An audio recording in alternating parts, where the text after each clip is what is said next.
Oke, baik. Assalamualaikum warahmatullahi wabarakatuh. Waalaikumsalam warahmatullahi wabarakatuh. Mahasiswa-mahasiswi sekalian, saya rasa kalian hari ini semuanya sehat-sehat saja. Semoga dengan kesehatan hari ini kita dapat mengikuti perkuliahan hari ini. Sebelum kita mulai perkuliahan, ada baiknya biar memberkahi perkuliahan ini, maka kita semua berdoa sejenak. Berdoa dimulai.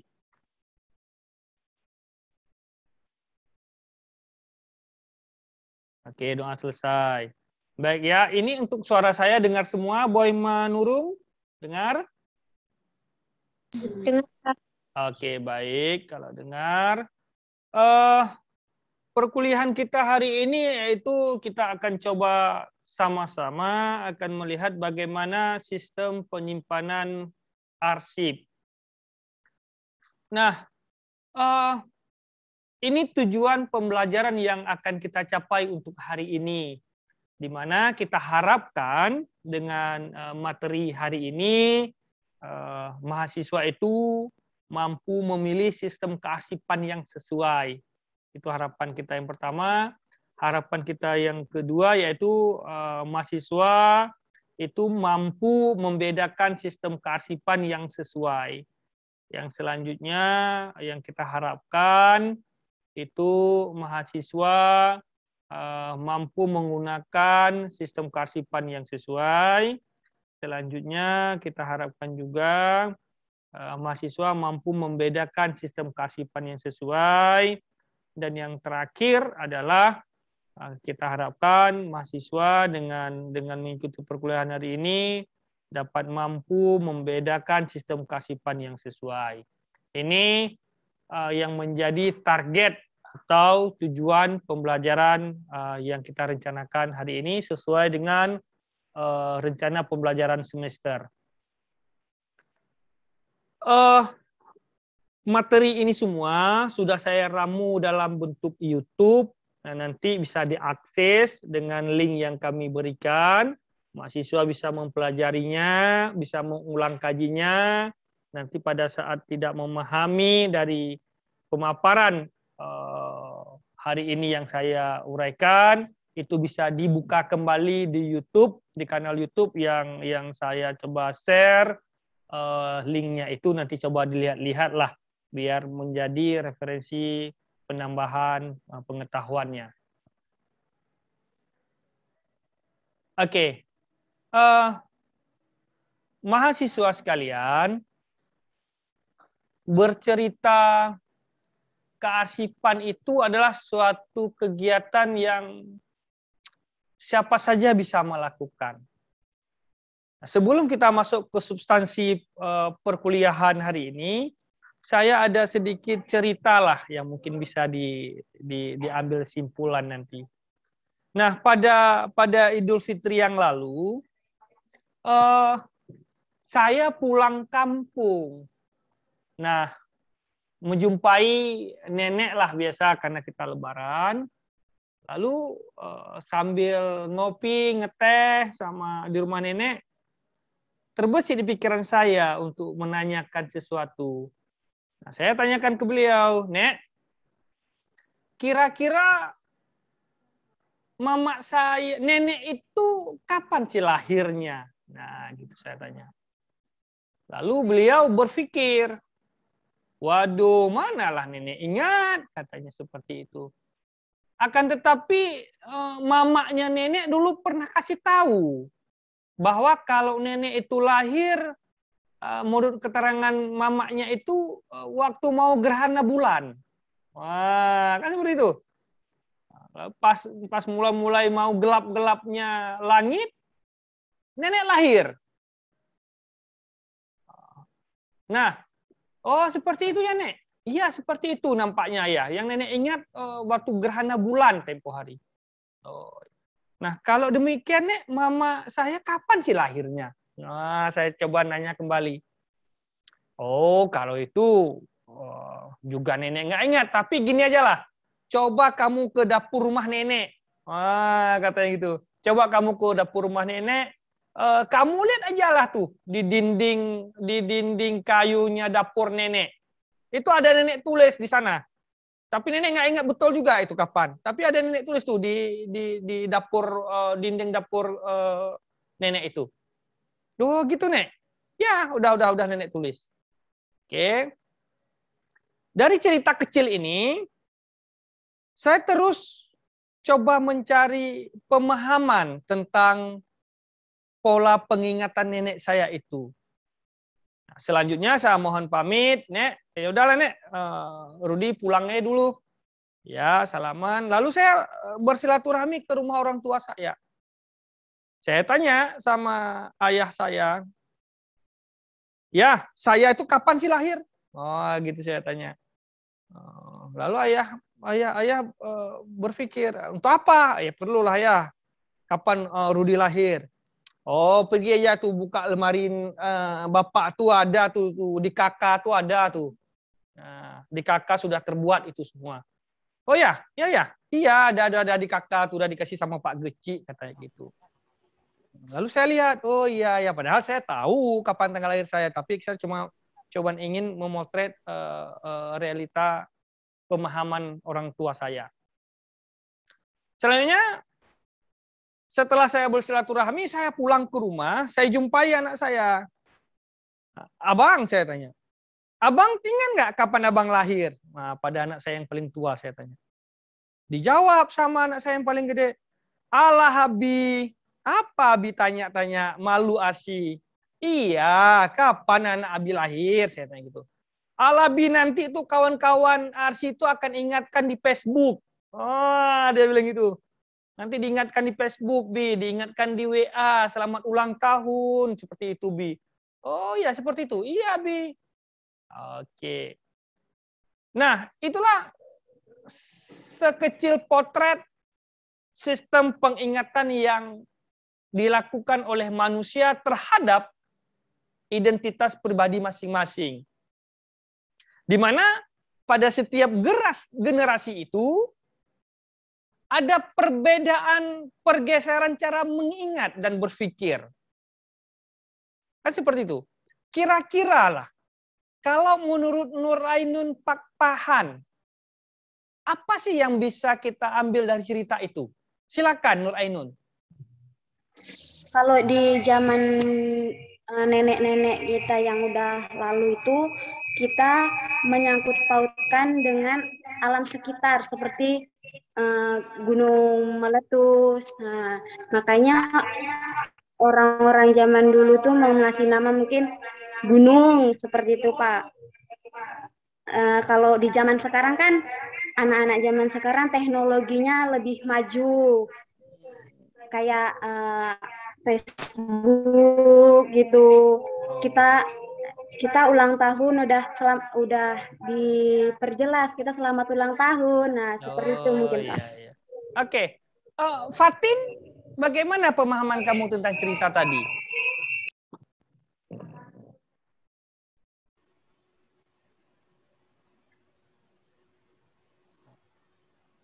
Suaranya Fatin?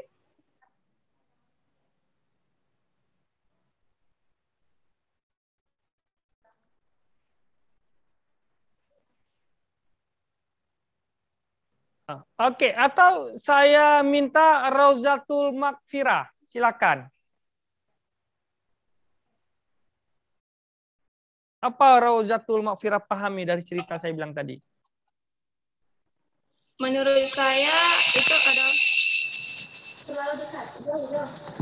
Kenapa bisa swing seperti itu ya? Dan Nur Antika sajalah, Nur Antika. Yang lain matikan. Nur Antika, silakan. ya Pak, menurut saya beda dari pola pengingatannya Pak. Cara ingatnya, kalau orang dulu itu nama anaknya atau tanggal lahirnya tuh ingatnya karena mungkin ada kejadian di lingkungan sekitarnya kayak gitu Pak. Kalau orang sekarang kan udah enak, udah ada kakak kayak gitu, penyimpanan arsipnya kayak gitu Pak. Oh ya, kalau kita tanya tanggal lahirnya. Oke, mantap, bagus. Oke, Nah, benar sekali yang pemahaman yang kalian katakan itu. Saya senang dengan kalian. Nah, itulah yang seperti saya katakan tadi, bahwa identitas pribadi kita itu pun mesti kita ingat dalam jangka mau sesaat ataupun jangka yang lama. Nah, proses pengingatan itu dan proses penjumpaan kembali ingatan itu bisa digolongkan dalam kegiatan arsip hari ini. Nah, sedemikian perlunya daripada kegiatan arsip itu sendiri. Maka kalau kita lihat, apa sih manfaat penyimpanan arsip? Manfaat penyimpanan arsip itu adalah arsip dapat tertata dengan baik dan rapi. Nah, lalu ruang kerja itu akan efektif dan efisien, mudah kita lakukan perawatan, mudah untuk dicari arsipnya, dan mudah dalam melakukan penyusutan arsip. Nah, inilah yang menjadi manfaat penyimpanan daripada arsip itu. Nah, rekan-rekan mahasiswa sekalian, karena dari awal hidupnya manusia itu lahir, lalu bersentuhan dengan arsip yang kita kenal dengan surat kelahiran, lalu dia SD, SMP, SMA, sarjana, lalu dia juga memperoleh arsip di sana. Juga pada saat kita sudah married, juga ada surat keterangan nikahnya, lalu kita menua, ada surat keterangan mungkin pada saat kita sudah tua menjadi pikun atau linglung, ada surat keterangan kesehatan, lalu meninggal. Nah, pada meninggal pun juga ada surat keterangan kematian. Nah, sebegitu banyaknya arsip yang bersentuhan terhadap individu seseorang, maka sistem penyimpanan itu pun harus bermacam ragam. Sehingga kita kenallah sistem penyimpanan arsip itu, ada arsip yang disimpan berdasarkan abjad, ada arsip yang disimpan berdasarkan subjek, ada arsip yang disimpan berdasarkan tanggal, wilayah, dan nomor. Nah, kesemua sistem penyimpanan ini adalah bagaimana nanti seluruh arsip-arsip itu dapat terakomodir adanya. Oke. Nah, sebelum kita nanti coba membuat praktek kecil-kecilan dalam menyimpan arsip nantinya, maka di dalam perjalanan kita nanti akan sering kita jumpai istilah-istilah dalam sistem penyimpanan arsip. Yang pertama yang akan kita jumpai nanti adalah istilah kata tangkap. Nah, caption di sini adalah bagaimana seorang arsiparis itu untuk mengidentifikasikan dokumen di dalam penyimpanannya. Nah, bagaimana cara dia mengidentifikasikan? Maka kalau arsiparis itu menyimpan arsip berdasarkan abjad, seorang arsiparis itu memiliki tugas bagaimana untuk menemukan dalam surat itu adalah nama orang atau nama organisasi. Nah, itu yang harus mampu diidentifikasikan. Diulangi, kalau seorang arsiparis mau menyimpan arsip berdasarkan abjad, yang harus ditemui dalam surat itulah nama orang atau nama organisasi.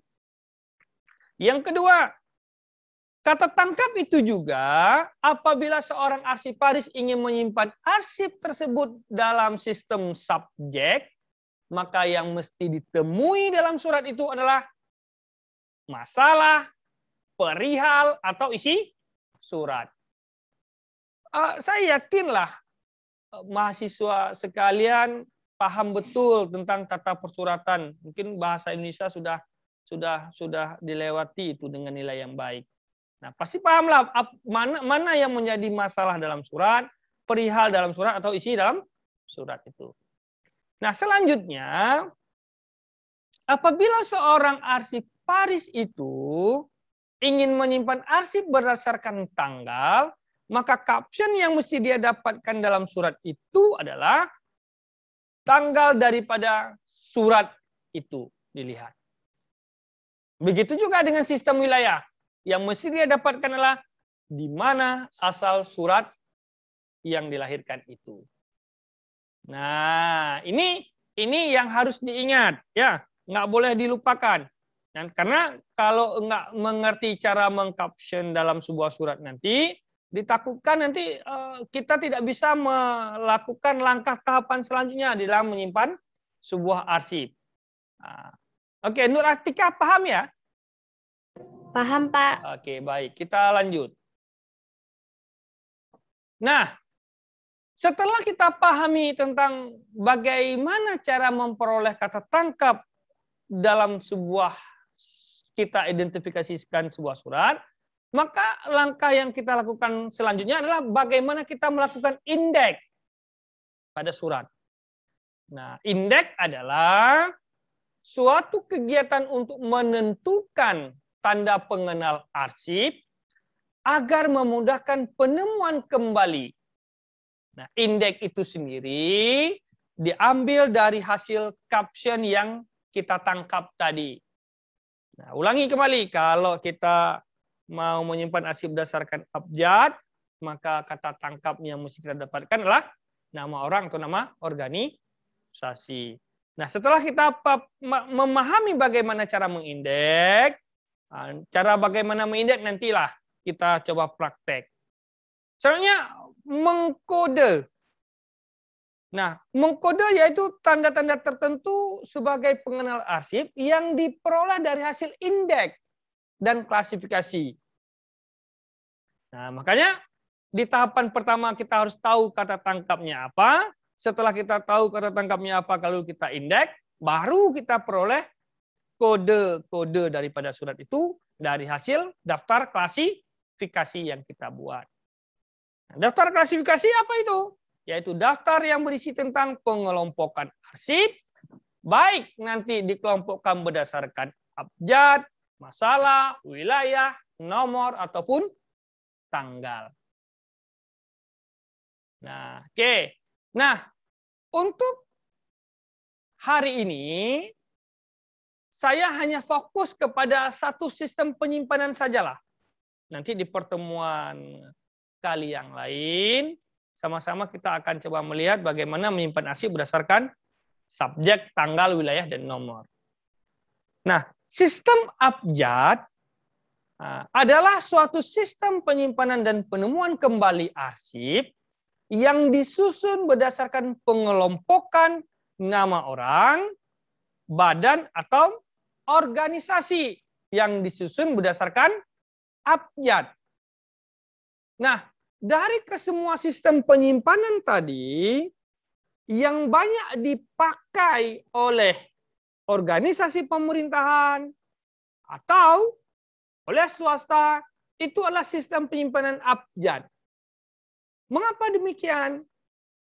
Karena sistem abjad itu, tugas kita hanya untuk mengidentifikasikan nama orang atau nama organisasi, maka nama orang dan nama organisasi itu dari awal manusia itu lahir sampai dia meninggal, namanya nggak berubah. Makanya kita mudah untuk mengingat.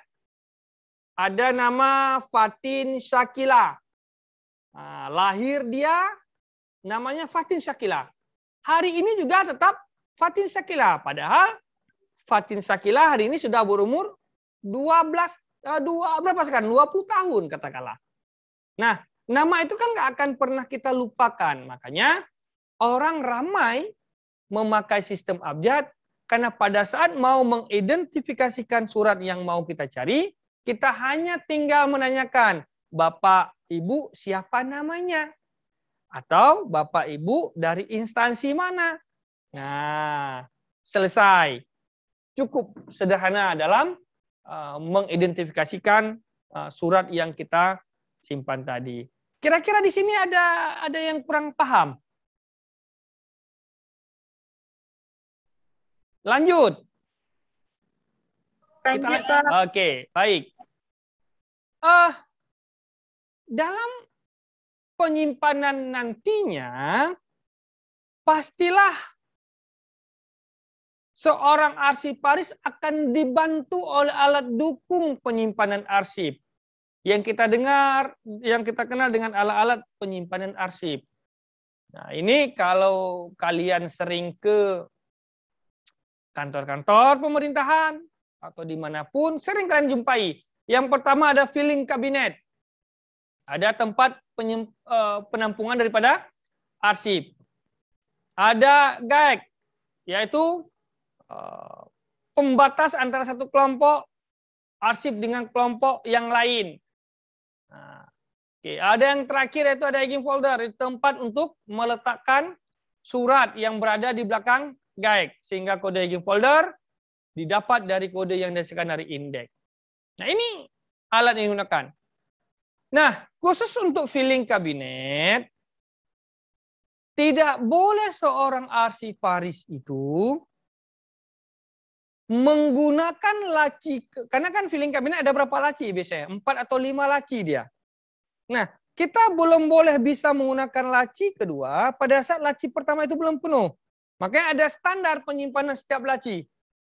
Standar dalam kearsipan itu tidak boleh dalam sebuah laci filing kabinet itu pada laci itu melebihi daripada 2000 lembar kertas. Maka bila sudah penuh 2000 lembar, maka turun ke laci selanjutnya, turun laci selanjutnya sampai laci yang terakhir. Kalau GAEC itu kan penunjuk. Nah, penunjuk dengan kode pembatasan. Kalau hanging folder itu apa istilahnya? Kalau kalian ke ATK, ke fotokopi, kan sering diminta tuh ada map gantung. Nah, seperti itulah istilahnya. Ya, dipahami ya? Alat-alat yang digunakan ya? Paham, Pak. Oke, baik. Nah, sekarang kita coba membuat praktek kecil-kecilan. Bagaimana sih menyimpan arsip berdasarkan abjad?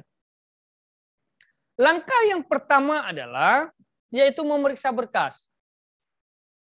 Yaitu suatu kegiatan untuk memastikan arsip sudah layak untuk disimpan. Nah, ada standar tersendiri untuk kita katakan bahwa sebuah arsip sudah layak untuk disimpan.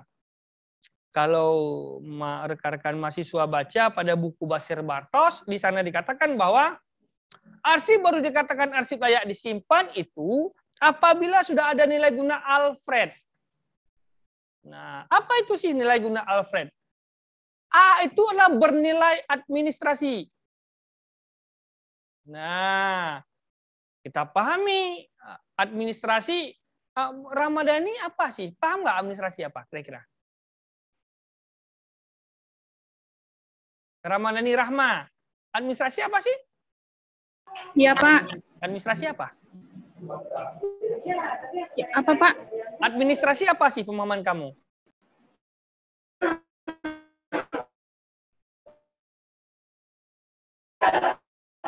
Administrasi itu adalah pemanfaatan. Oke. Nah, ya benar. Administrasi secara umum itu adalah proses kerjasama antara dua orang atau lebih untuk mencapai tujuan yang telah disepakati.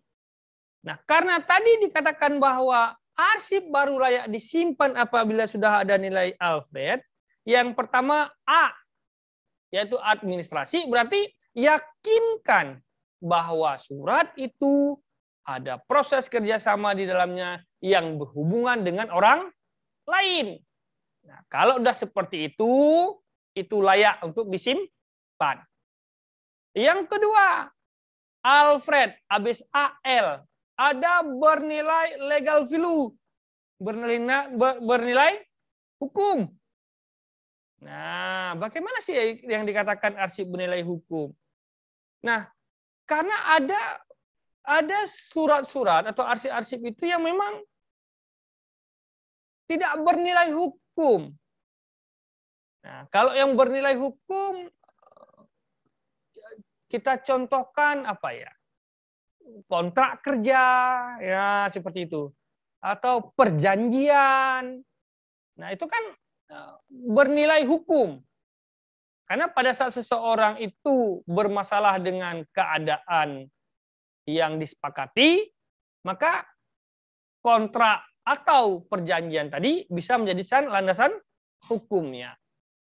Yang misalnya, Alfred, habis ALF, ada financial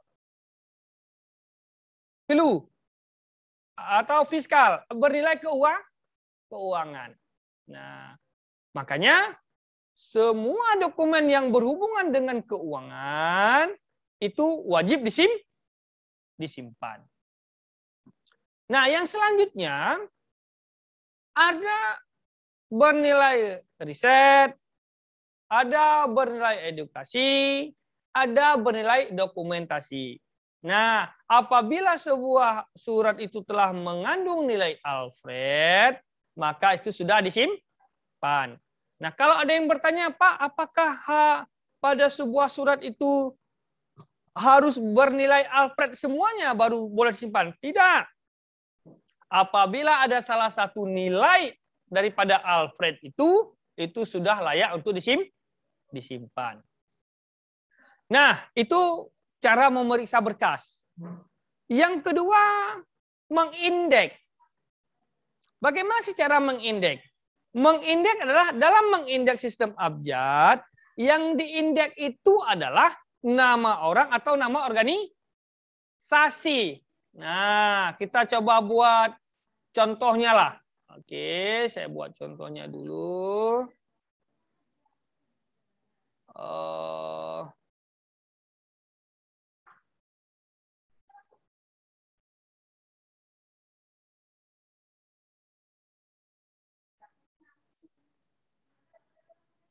Dapat dilihat ya? Nah, andai kata apabila kita mau mengindeks nama orang dan kita mau mengindeks nama organisasi, ada beberapa catatan yang mesti kita ingat. Sehingga kita tidak salah dalam melakukan indeks. Catatan yang pertama adalah apabila nama orang itu terdiri daripada satu kosakata, maka itu nggak perlu diindeks. Karena kalaupun diindeks, ya hasilnya juga seperti itu. Ada nama Rauzatul, maka nggak perlu diindeks. Karena cukup Rauzatul saja namanya. Tapi kalau sudah ada dua, nah itu baru bisa diindeks. Contoh lah, ini ada nama kawanmu. Sebentar, saya besarkan. Dapat dilihat ini ya, yang saya tampilkan. Dapat dilihat? Dapat, Pak. Oke. Contoh nama Rauzatul Makfira. Nah, kalau ini kan sudah dua kosakata. Ini kosakata yang pertama. Ini kosakata yang kedua. Hasil indeksnya itu, maka kosakata yang kedua ini dibawa ke awal. Kosakata yang awal ini dibawa ke yang kedua. Maka hasil indeksnya adalah Makfira Rauzatul. Oke, paham ya? Paham, Pak. Kalau ada nama Rudi Kurniawan, hasil indeksnya apa? Kurniawan Rudi. Iya, bagus, bagus. Nah, kalau kosakatanya lebih daripada dua, katakanlah Rauzatul Makfira Yahya. Nah, katakanlah seperti itu. Maka hasil indeksnya itu adalah Yahya Rauzatul Maghfirah. Iya, pintar. Yahya Rauzatul Maghfirah. Nah, kosakata A1 dan 2 ini nggak perlu diindeks karena yang diindeks kosakata yang akhir. Oke, baik. Nah, paham ya? Begitu juga apabila ada 4, 5, 6, 7 kosakata, ya tinggal ambil saja itu kosakata yang terakhir. Kan seperti itu. Ada nama Eka Mulyasari, cinta suci, sangat lama-lama, katakanlah. Itu pada saat kita indeks apa jadinya? Lama-lama menjadi Eka Mulyasari. Makanya jangan lama-lama. Nah, hasil indeks yang akhirnya itu kita bawa di awal. Pintar. Nah, kalau nama orang itu punya gelar, baik yang diperoleh gelarnya dari kegiatan ritual agama, atau yang diperoleh daripada kegiatan akademik, kegiatan akademik itu dia bersekolah atau berkuliah, maka gelar-gelar yang melekat pada namanya itu nggak perlu diindeks. Gelar-gelar itu semua tinggal letakkan di akhir ujung namanya setelah nama diindeks. Kita contohkan ya, ada Profesor Dr. Rauzatul Maghfirah Esos MA. Wah, semoga dapat MA-nya. Ya. Nah, hasil indeksnya, ini gelar jangan pernah kita terkecoh. Karena gelar memang bukan untuk kita indeks. Ingat, kosakata awal yang kita caption itu adalah nama orang atau nama organisasi. Nah, maka kalau ada nama orang Profesor Dr. Rauzatul Maghfirah Esos MA, maka hasil indeksnya itu adalah Maghfirah Rauzatul, tinggal pisahkan dengan koma, buat gelarnya Profesor Dr. Esos MA. Selesai. Paham ya? Paham. Oke, begitu juga kalau ada gelar haji. Nggak masalah, hajinya tinggal ikut aja. Kalau ada, katakanlah, Profesor Dr. Hajah. Nah, kalau Rauzatul nggak mungkin haji kan? Hajah, Rauzatul Maghfirah, Esos MA. Maka hasil indeksnya itu adalah Maghfirah Rauzatul Profesor Dr. Haji Esos MA. Begitu juga kalau ada nama dosen kalian, Ibu Cut Mutia Malahayati, katakanlah. Nah, gelar-gelar dia itu nggak perlu dipakai untuk menyimpan arsip sistem abjad. Oke ya? Paham ya? Paham. Kalau saya coba mau bertanya sama Boy Paraduan Manurung. Boy, coba kamu, namamu lengkapnya apa sih? Boy Paraduan Manurung, Pak. Oke. Coba kamu indeks namamu sendiri. Manurung Boy Paraduan, Pak. Oh, mantap, pintar. Ini yang saya harapkan. Kalau ke Malasari. Kalau Sari. kamu indeks, apa jadi namamu? Sari Kemala, Pak. Oh, Sari Kemala. Oke. Alhamdulillah paham. Oke. Nah, begitulah cara mengindeks nama orang. Nah, catatan yang selanjutnya, kalau kita mau mengindeks organisasi, maka catatan yang mesti harus kita ingat adalah pisahkan dulu mana yang disebut dengan organisasi dan mana yang disebut dengan nama dari organisasi. organisasi. Nah, ini dua ini mesti kita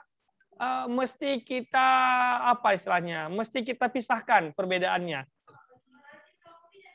Nah, begitu kita paham yang mana organisasi dan yang mana nama daripada organisasi, baru boleh kita indeks. Nah, kita contohkan seperti inilah. Ada rumah sakit umum Cut Mutia. Nah, yang menjadi organisasi itu adalah Rumah Sakit Umum Cut Mutia ini untuk mengidentifikasikan sebuah organisasi, maka harus kita pahami dulu mana yang menjadi nama organisasi dan organisasi. Ini contohnya yang tadi nih. Rumah Sakit Umum Cut Mutia. Nampak ya tulisan saya? Nampak. Nah, maka Rumah Sakit Umum ini adalah menjadi organisasi. Cut Mutia ini adalah nama daripada organisasi. Kalau ada namanya apa ya? Dinas Pendidikan. Kira-kira kalau menurut Kemalasari, mana yang menjadi organisasi? Pendidikan, Pak. Pendidikan menjadi organisasi. Oke, kalau Salsabila? Nama organisasinya dinas. Nama organisasinya pendidikan. Itu Kemalasari, belajar sama Salsabila. Nah, yang menjadi organisasi itu adalah dinas. Yang menjadi nama daripada organisasi itu adalah pendidikan. Nah, bila kita sudah mengetahui yang mana nama organisasi dan mana organisasi, baru kita indeks. Maka, kalau Rumah Sakit Umum Cut Mutia, hasil indeksnya itu adalah Cut Mutia Rumah Sakit Umum. Nah, kalau Dinas Pendidikan, kalau kita indeks menjadi apa, Nurul Razika? Menjadi apa, Nurul Razika? Pendidikan dinas. Oke, maka Dinas Pendidikan pada saat kita indeks menjadi pendidikan dinas. Nah, kalau sudah tahu seperti ini, nah kita sudah mampu untuk coba mengkapsen daripada sebuah surat. Oke, baik. Kita kembali ke materi kita tadi. Nah, kalau ini ada contoh nih beberapa nama. Ada nama Abdurrahman, Ali Abdurrahman, Waluyo. Kalau Waluyo Abdi, Nur Antika, menjadi apa itu kalau kita indeks?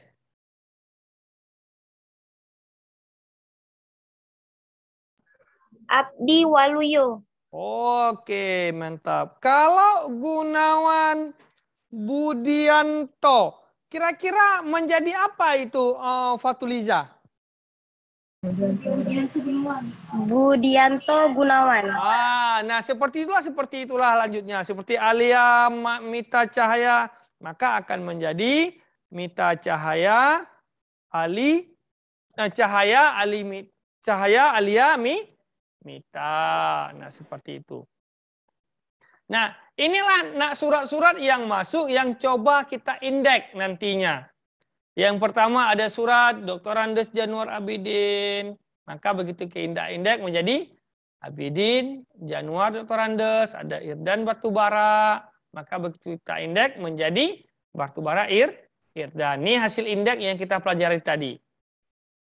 Nah, setelah kita mengindeks, maka tugas kita selanjutnya adalah melakukan klasifikasi. Tapi klasifikasi ini akan kita lakukan pada saat kita sudah mendapatkan kode berkas nantinya. Intinya klasifikasi yaitu mengelompokkan nama-nama daripada surat-surat tadi dari abjad A sampai dengan abjad Z. Nah, yang selanjutnya adalah mengkode berkas. Apa sih mengkode berkas? Yaitu kode surat baru dapat diperoleh setelah mengetahui indeks. Kode abjad diambil dari 2 huruf pertama pada unit pertama yang telah diindeks. Contohnya seperti ini. Mana tadi? Ini. Nah, pada saat kita telah mengindeks nama Profesor Dr. Hajah Rauzatul Maghfirah SOSMA, maka hasil indeksnya itu adalah Maghfirah Rauzatul Profesor Dr. SOSMA. Nah, bila kita telah mendapatkan hasil indeks seperti itu, maka tugas kita adalah ambil 2 huruf setelah nama diindeks. Maka 2 huruf itu apa? Adalah MA. Nah, kalau ada nama Rauzatul Maghfirah Yahya, maka begitu kita indeks menjadi Yahya Rauzatul Maghfirah. Ambil 2 huruf setelah kita indeks. Kodenya adalah YA. Mantap. Nah, begitu juga dengan organisasi. Kalau ada Rumah Sakit Umum Cut Mutia, setelah kita indeks menjadi Cut Mutia Rumah Sakit, maka yang kita indeks adalah ambil 2 huruf dari nama yang telah kita indeks kodenya, yaitu kodenya adalah CU. Begitu juga dengan Dinas Pendidikan.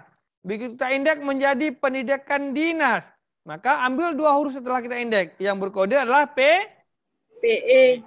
Ada yang nggak paham di sini? Ada? Paham, Pak. Paham, alhamdulillah. Nah, begitulah cara kita mengambil kode. Begitulah cara kita mengambil kode. Oke, kalau sudah paham, saya coba ini. Kalau Daryawati, nama kamu setelah diindeks menjadi apa?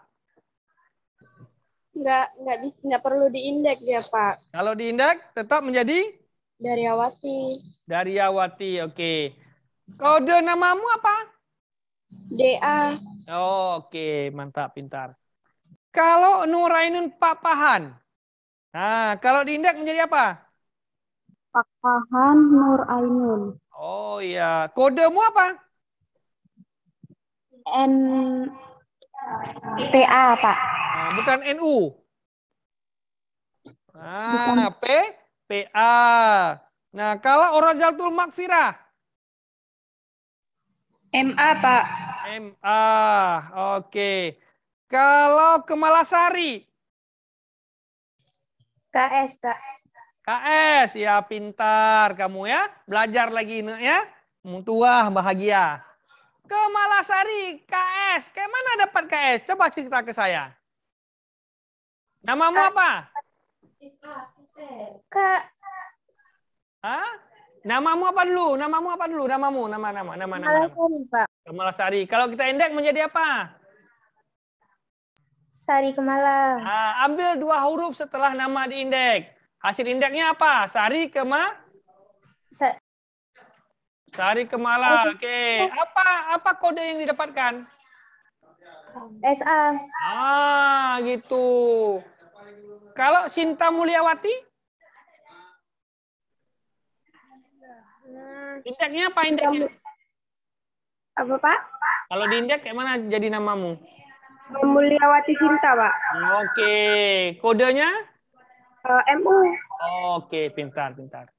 Nah, surat-surat masuk tadi semua, kita dapatkanlah kodenya AB, BA, BU, BU. Nah, kode-kode ini semua.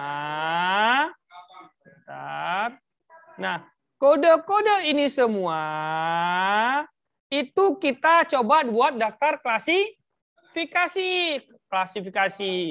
A kita buat. Nanti ada klasifikasi B, ada klasifikasi C, ada klasifikasi D sampai dengan Z kalau ada ya. Nah, kira-kira yang tergolong dalam klasifikasi A, surat siapa saja? Ada surat berkode AB. AB. Oke, lanjutnya ada kode apa lagi? AN. Ingat, kalau klasifikasi harus berurut abjadnya. AF. AF. AF. Oke, lalu ada AN. AN. Nah, gitulah yang disebut dengan mengklasifikasikan, dikelompokkan. Kalau B apa? Ada BA, BU. Kalau C ada CE. Kalau D ada DE. Nah, oke, dah paham. Bagus. Nah, begitulah cara mengkode surat. Nah, mengkode ini boleh kita letakkan pada surat secara portrait atau landscape. Terserah kita, bentuk dokumen atau bentuk arsip yang kita lahirkan tadi. Oke ya? Oke, lanjut. Nah, ini cara pengelompokan tadi dari nama-nama tadi yang telah kita buat, maka dikelompokkan A, B, C, dan D. Nah, kita sortirlah kemana yang masuk surat ke A, kita simpan ke A, mana masuk ke B, kita simpan ke B, mana yang masuk ke C, kita simpan ke C. Oke, nah dari surat-surat itu semua, Bapak dilihat bahwa surat berkelompok A itu diletakkan pada kode A sampai D, di belakang guide A, di dalam hidden folder berkode AB. Nah, surat 1 itu ada surat atas nama AB. Nah, surat 2 ada berkode AN. Surat 3 ada berkode AF dan lain-lain dan seterusnya. Nah, begitulah cara kita meletakkan arsip-arsip itu yang kita simpan nanti berdasarkan abjad. Nah, kalau ada nama, contohnya Rauzatul Maghfirah dan Haris Maulana.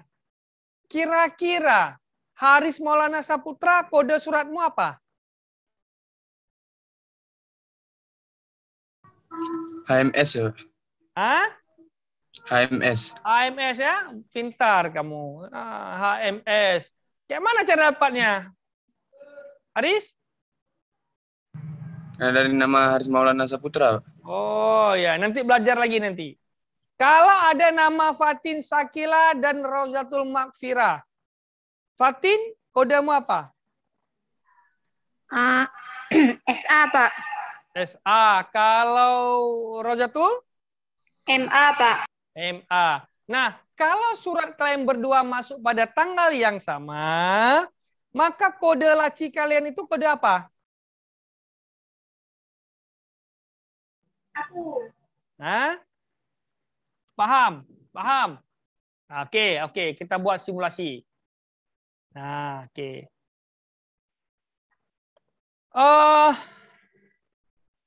Sebentar.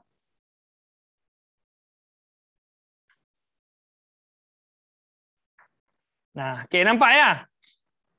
Nah, kita buat satu saja. Nama yang pertama Sinta Mulyawati. Yang kedua ada Kemala Sari. Yang ketiga ada Fatuliza. Yang ketiga ada Nurainun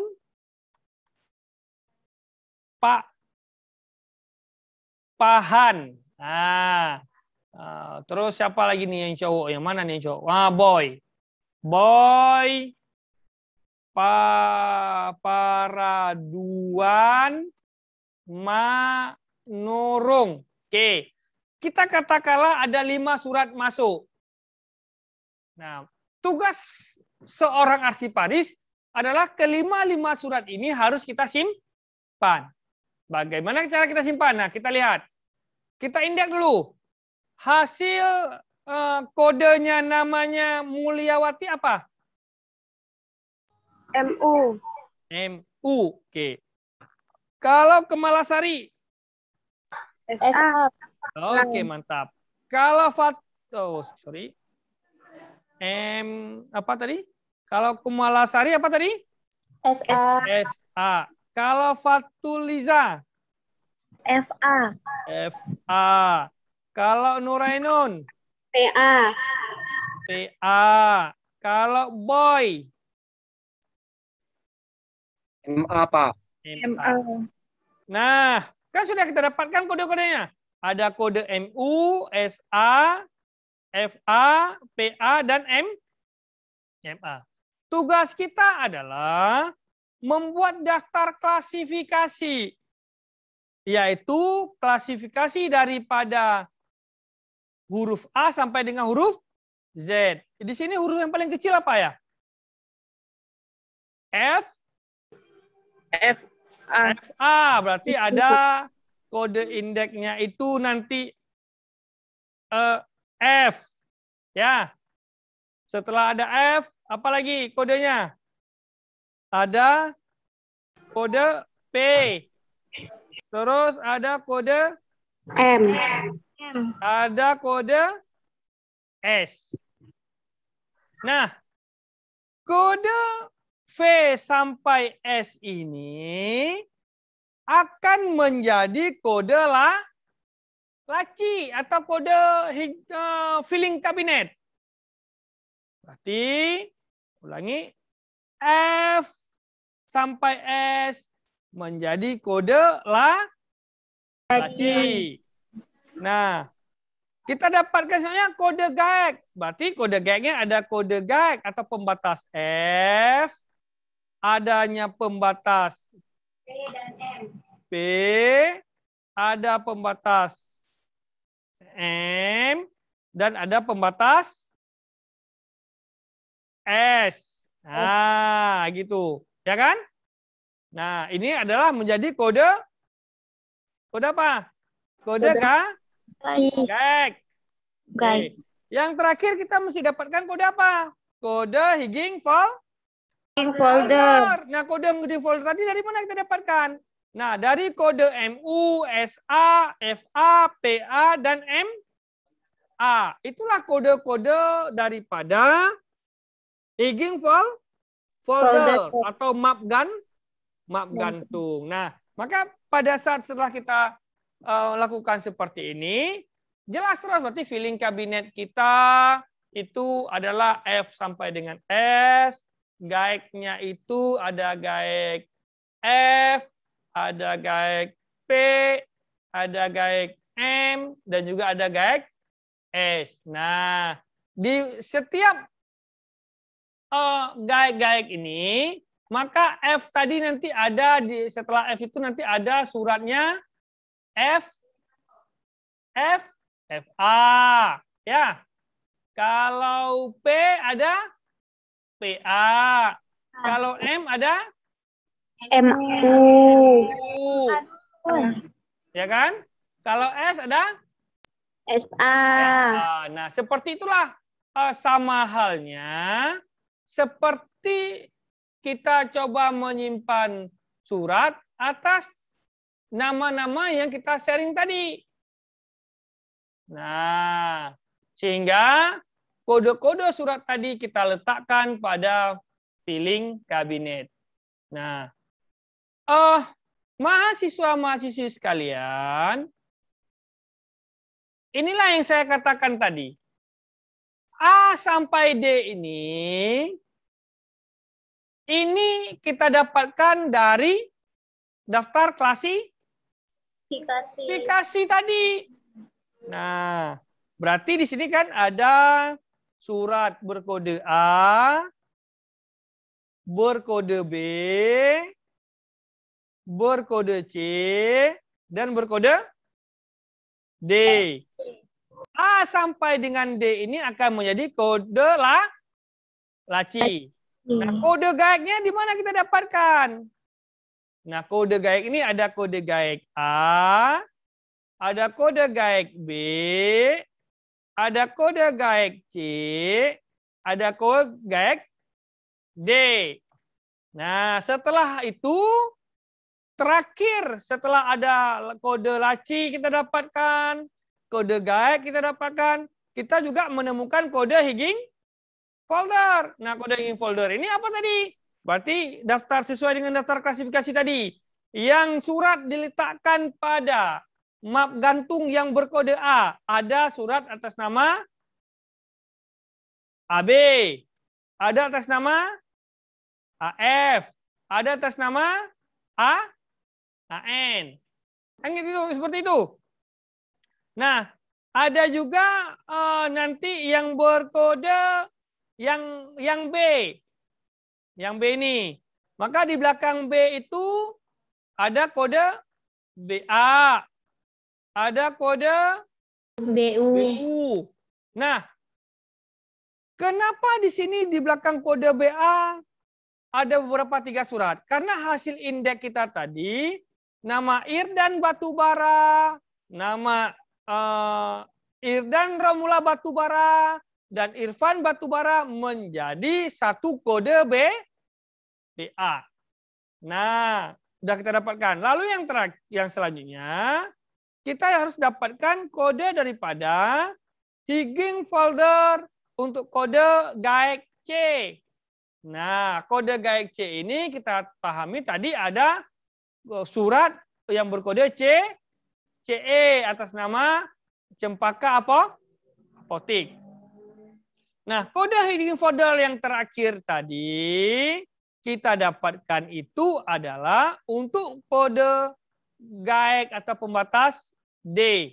Nah, di belakang surat D itu ada kode surat yang berkode DE atas nama baik itu Radio Delta Mas FM atau Deliawati. Nah, pertanyaan saya, ada tidak surat Dariawati di laci A sampai dengan D? Ada, Pak. Nah, kalau ada, kamu di pembatas mana? Di pembatas A, B, C, atau D? D, Pak.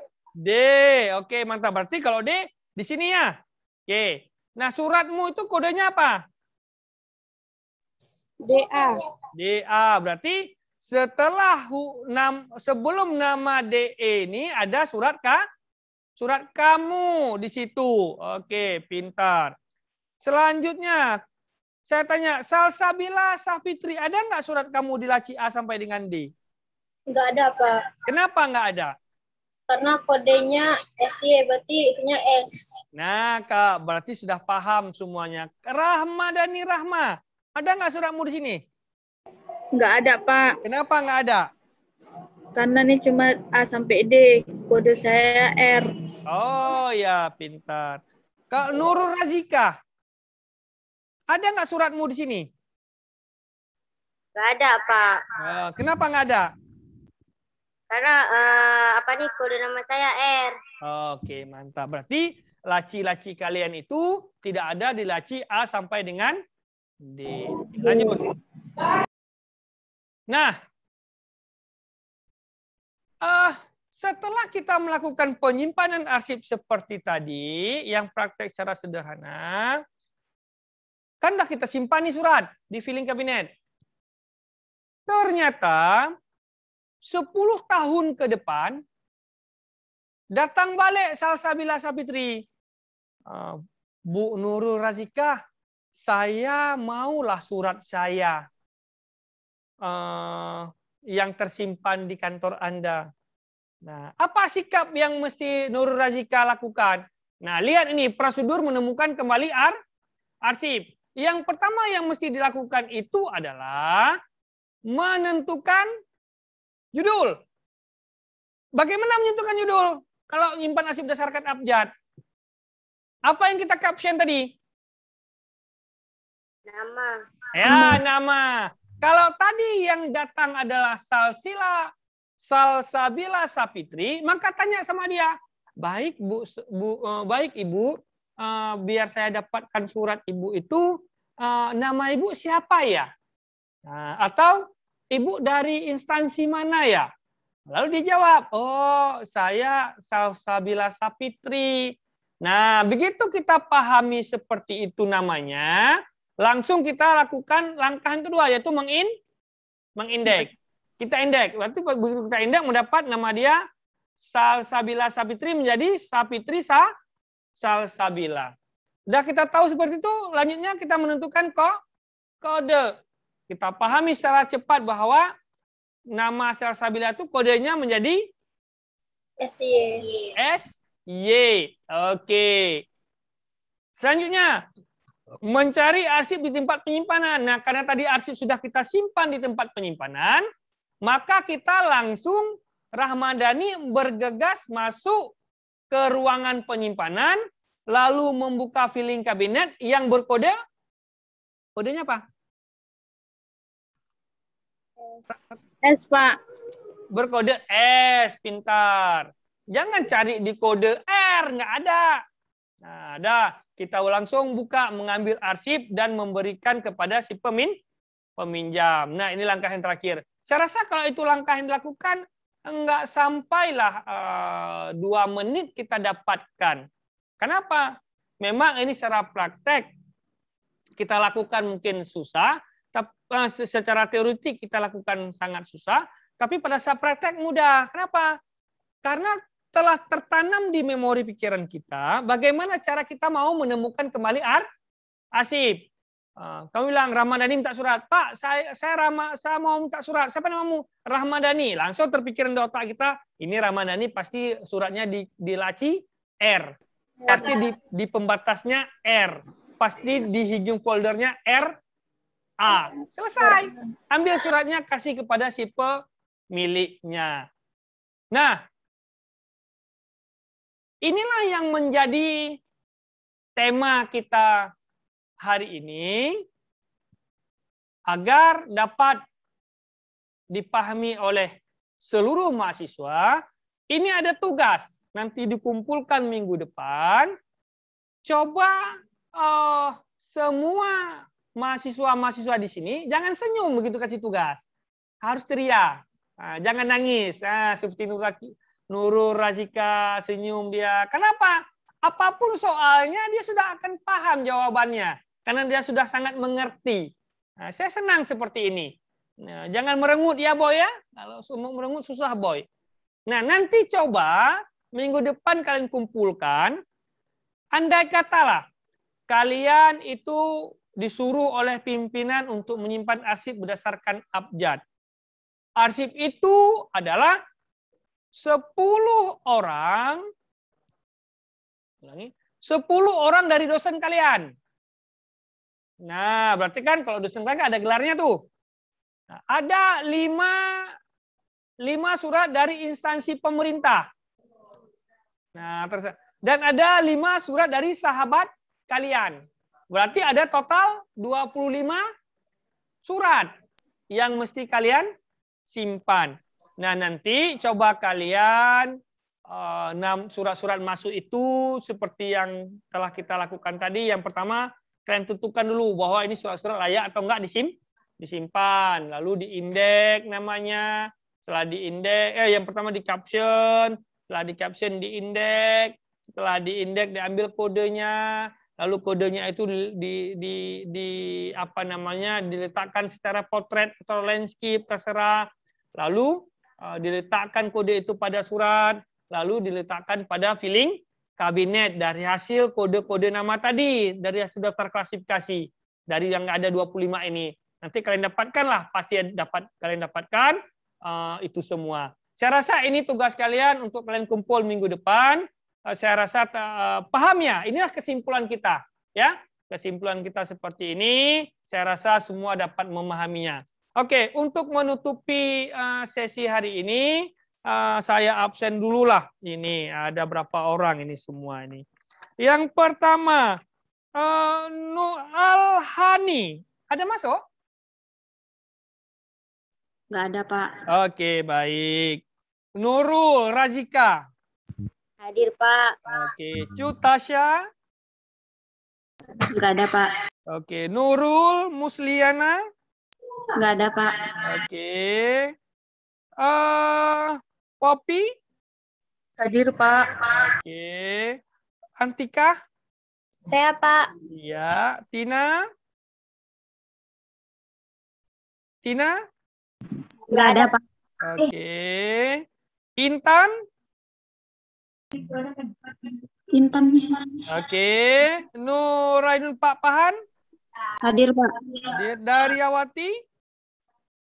Hadir, Pak. Oke. Fatin? Baik. Fatuliza? Hadir, Pak. Oke. Sinta? Hadir, Pak. Oke. Muhammad Ariski? Oke. Tadi aja dia nggak ada, Pak. Haris Maulana? Hadir, Pak. Oke. Selanjutnya Ramadhani? Hadir, Pak. Salsabila?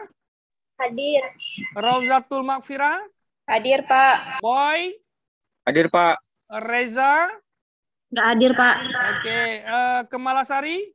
Hadir. Oke, baik. Demikian materi kita. Jangan lupa kumpul ditugaskan sebelum kita menutup perkuliahan hari ini. Mari sama-sama kita bersyukur terhadap kesehatan yang telah diberikan oleh Allah sehingga ini dapat bermanfaat. Saya beri waktu sesaat untuk mengucapkan alhamdulillah. Oke ya. Demikian pertemuan kita hari ini. Saya akhiri. Assalamualaikum warahmatullahi wabarakatuh. Waalaikumsalam warahmatullahi wabarakatuh.